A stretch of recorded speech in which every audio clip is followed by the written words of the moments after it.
అందరికీ జై భీమ్. వీళ్ళంతా వైసీపీ చేతిలో కోన రఘుపతి అనే బాపట్ల నియోజకవర్గ మాజీ ఎమ్మెల్యే చేతిలో దారుణంగా మోసపోయిన వ్యక్తులు వీళ్ళు.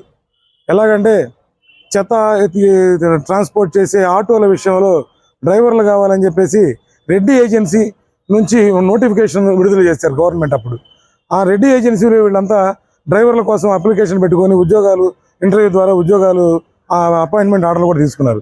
అయితే బాపట్ల మున్సిపాలిటీకి వీళ్ళని అపాయింట్ చేస్తూ వీళ్ళకి లెటర్స్ ఇచ్చారు.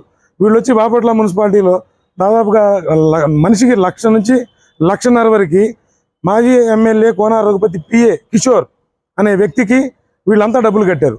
బై హ్యాండ్ తీసుకున్నాడు, ఎక్కడ కూడా బ్యాంక్ ట్రాన్సాక్షన్ చేయలేదు. బై హ్యాండ్ డబ్బులు కట్టించుకొని ఖచ్చితంగా కొంతమందిని అయితే అసలు ఉద్యోగమే ఇవ్వలేదు. అసలు 5 రోజులు ఉద్యోగం చేయించేసి 5 రోజుల తర్వాత పంపించేశారంట.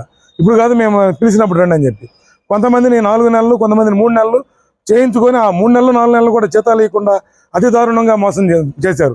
అయితే అప్పుడు ఈ విషయమై గతంలో స్పందనలో కలెక్టర్ గారికి పెట్టుకున్నాం, ఎస్పీ గారికి పెట్టిన అతి దారుణంగా అప్పటి మున్సిపల్ కమిషనర్ భానుప్రతాప్ అయితే వీళ్ళు ఆ స్పందనలో పెట్టిన అర్జీని చించి ముఖం మీద వేశాడు.